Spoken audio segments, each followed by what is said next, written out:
It's 6:15 a.m. UK time. I was about to go to sleep just a second ago, checked my phone one more time before going to sleep, and I see that top 3 lightweights in the UFC are fighting non-top 3 lightweights. I'm up. I'm making the video. Dustin Poirier versus Benoit Saint-Denis. UFC 299, co-main event for 5 rounds. Charles Oliveira versus Arman Tsarukyan. UFC 300 main card. Top 3 lightweights are fighting non-top 3 lightweights right now. Crazy news. Amazing fights. UFC 299 at this point is going to be way better than UFC 300 ever could be, but let's see what they pull off. I guess we'll start with Dustin Poirier versus Benoit Saint-Denis. First of all, I have been roasting Poirier for years because he fell into that Gaethje, Chandler, Oliveira. Not really Oliveira because he fought Beneil Dariush.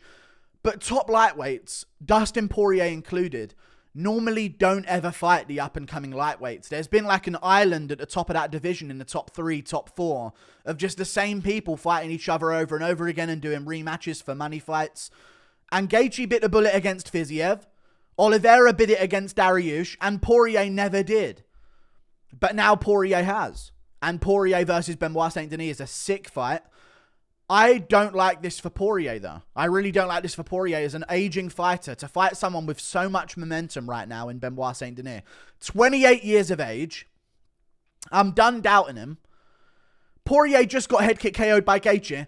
They're going to be playing the head kick KO from Benoit Saint-Denis right after that on the promo when they're getting ready to walk out. It's just a psychological bad fight for Poirier coming off a KO loss to fight such a dangerous finisher in the lightweight division. 4-0 right now at lightweight. All finishes as well, coming off wins over Frivola, Moises, Bonfirm, all by finish. These are sick fighters as well. These are really, really good fighters that he's beating quite easily in some scraps. If he gets scrappy on the feet, I think it's a close fight, and Poirier's probably going to outbox him on the feet. Let's just be honest here. But he's got really solid kicks to the arms, and that normally does stop Poirier. We saw that early in the Chandler fight where Chandler was kicking his body in his arms, and Poirier couldn't let his hands go because he had to constantly have him pinned to his side, and his forearms were getting beaten up. But Benoit Saint-Denis can grapple offensively really, really well, and I think that's where he beats Dustin Poirier. I don't really like Poirier's defensive grappling.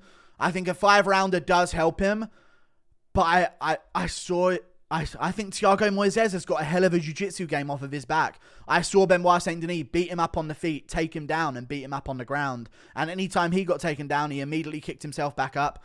I think the mixing in of the offensive takedowns that Benoit Saint-Denis will do is going to make it all the difference in this matchup. And Dustin Poirier, 34 years of age now. He could bounce back and win, and maybe all these lightweights are going to beat the guy that should beat them coming up. Like Fiziev was supposed to beat Gaethje. Gaethje ends up winning it. I picked Dariush, but Dariush Oliveira was a very close fight on paper. Now we realize Oliveira's still got it and beats him. I don't think every lightweight at the top is going to be able to hold their ground against this new wave. I think Benoit Saint-Denis is going to be the one to get it done. I'm so tired right now, but here we are. I think Benoit Saint-Denis is going to be the one to get it done. TKO, maybe from ground and pound. I mean, Chandler really did beat up Poirier on the ground for quite a large portion of that fight, especially in the second round as well. That was basically one-way traffic from Chandler. And Chandler's getting up there, man. I think the new wave here. Benoit Saint-Denis got all of the momentum in the world, all of the confidence. I think he'll find a finish in maybe the second round against Poirier. Maybe beats him up with ground and pound to a submission win by rear naked choke. Who knows? But I think this is going to be the end of Poirier. Tough fight for him. Really, really good fight to add onto the card. Let me read out UFC 299 real quick. It is, as of right now, let me get off of Dustin Poirier's thing. It's Sean O'Malley versus Marlon Vera 2. I literally told you they were going to overstack this card because O'Malley's on there and it'll be like, see, he sold this many pay-per-views. O'Malley versus Vera 2, the rematch, main event. Co-main event, Dustin Poirier versus Benoit Saint-Denis for 5 rounds. Gilbert Burns versus Jack Della Maddalena in the feature fight. Curtis Blades versus Jailton Almeida. Peter Yan versus Song Yadong. Kevin Holland versus Michael Venom Page. They might need to lend UFC 300 a fight at this point. Am I wrong? like whoever the younger person is on the card, so you're not wasting that extra month of their career, shift them over to UFC 300. This card is so stacked. They could have a 6-fight main card, but if they don't, they've got Kevin Holland versus MVP on the prelims, with Pedro Munoz versus Kyler Phillips, and Mateus Gamrot versus Rafael Dos Anjos also on the prelims. That might be one of the greatest cards of all time. I guess we'll see how it delivers on the night, but on paper, don't mean to get Anthony Smith here, but on paper, that is actually a really sick card. So, yeah, really looking forward to it. I think on the feet, though, in Benoit Saint-Denis versus Poirier, I just like the body kicks and some of the clinch work that Benoit Saint-Denis goes for. He's not going to be prodding and moving his head on the feet with his... I feel like Hooker played Poirier's boxing game a little bit too much in their fight, and that's even in that fight, Poirier got hurt and beaten up in certain minutes of that early 2-round window.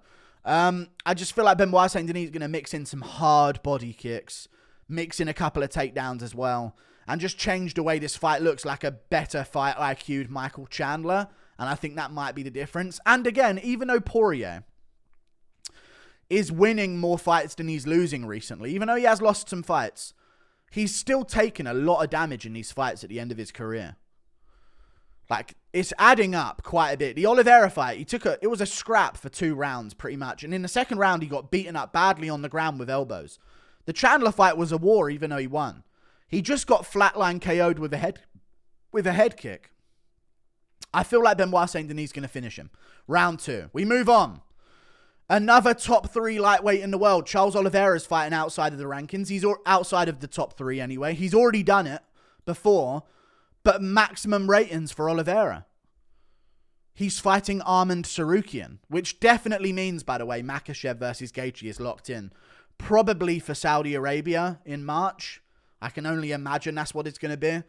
But yeah, another massive matchup. Charles Oliveira versus Arman Tsarukyan. I feel like Oliveira can win this one, you know. I'm not just jumping on and, you know, I know Arman Tsarukyan looks a little bit like Khabib, so I'm going to get that hatred for picking against him again. I actually feel like Oliveira's style is really good to work against Arman Tsarukyan because he has that very head-first, chin-tucked, prodding, danger with hooks, Brazilian striking style that worked for Joaquin Silva in his fight with Arman Tsarukyan, and other opponents have had success on the feet as well, just sort of keeping very composed and dangerous on the feet with Arman Tsarukyan. And Oliveira's got the ground game where he doesn't have to worry about being blast double-legged on as much as other people in that division. So I feel like Oliveira could be the difference there. Beneil Dariush is good, but Oliveira smoked him just before Arman Tsarukyan did it. So that's 2 in a row. So you can't really give credit for the win for one of them without giving it to the other at the same time. So that argument kind of, you can't say, well, look what he did to Dariush, because they both did it to Dariush. It's kind of like welcome to the club at this point, sadly, for Dariush. He's on a bit of a spiral. Either way, Dariush was like reared up after throwing something in that fight with his chin up in the air, and Arman Tsarukyan followed through after throwing a kick or a knee to the body or a knee to the head. I think he threw like a knee. Dariush's head came up, and then Arman Tsarukyan followed through with a right hand afterwards, right on the chin. I don't see him winning the clinch against Oliveira enough to pull off that move, and you do have to take into consideration that this guy isn't a finisher, you know? Like, just... I know that normally whenever we start saying that about people, they start finishing people, but Arman Tsarukyan, I just feel like, you know, he finished Beneil Dariush, fair play, but Joaquin Silva in the 3rd round, had trouble in that fight in the 2nd round as well, didn't finish before that. He's had some finishes in his career, but I just don't think he's consistent enough to put the money down to say that he's definitely going to finish Charles Oliveira, so I'm going to go with Oliveira. I like that this is a 3-rounder for Oliveira as well, because I feel like he can maybe out-damage Arman Tsarukyan in certain rounds. But yeah, I'm going to go Oliveira and Benoit Saint-Denis, which is interesting because I guess the winner of Oliveira Tsarukyan is going to be next for the winner of Makhachev Gaethje, which is cool. Either way, I think I'd be okay with that. I'm glad Oliveira has to win again before getting a title shot. I really am a big fan of that because I don't like just seeing it immediately ran back. I wish Volk wouldn't have taken that fight and actually like defended against Yair, Ilya, and then came back up and fought Makhachev. I just think it's more interesting. Well, even for Volk, he had a really close fight with Makhachev. So it's more reason to run it back. But Oliveira got beaten quite badly. So I want him for his own confidence level to build some momentum before potentially getting that rematch. And if Gaethje beats Makhachev somehow, Oliveira's beaten Gaethje, so I guess they'd run that fight as well. Really looking forward to these two fights. UFC 300 needs some help. It's got some help. Edwards versus Muhammad, Prohaska versus Rakic, Oliveira versus Tsarukyan, Keita versus Sterling, Bo Nickel versus Brundage, Keita Sterling prelims, Nickel Brundage prelims. 2 more fights for the main card. I guess you could do Alexa Grasso versus Zhang Weili. Super fight, feature fight. Co-main event should be Edwards versus Muhammad. You can't have Edwards versus Muhammad 2 as the main event of UFC 300. You're just not allowed to do it. So the main event is going to have to be, if they forcibly could get done Tom Aspinall versus Stipe Miocic, I'd enjoy it. Or if Duplessis beats Strickland, you could just run the Dricus Duplessis versus Israel Adesanya matchup in the main event. That would be a big fight. That would be worthy of UFC 300's main event. It's not going to be Makhachev because of Ramadan, alhamdulillah. Bismillah, liwallah. It's going to be... That's all they could do. No O'Malley. Oh, man, come on. Pereira versus Hill. But Pereira's drinking beer every post I see him in. I'm worried about him, so we'll see how it goes. I've got Poirier losing. Benoit Saint-Denis mixing in the takedowns and winning it that way. And then Oliveira. I'll say by finish as well. I think he finishes Arman Tsarukyan with a guillotine. I think he rocks Tsarukyan. Tsarukyan shoots in, gets his neck latched up, and Oliveira gets the guillotine win. I didn't like that Arman Tsarukyan couldn't take advantage of Gamrot on the feet.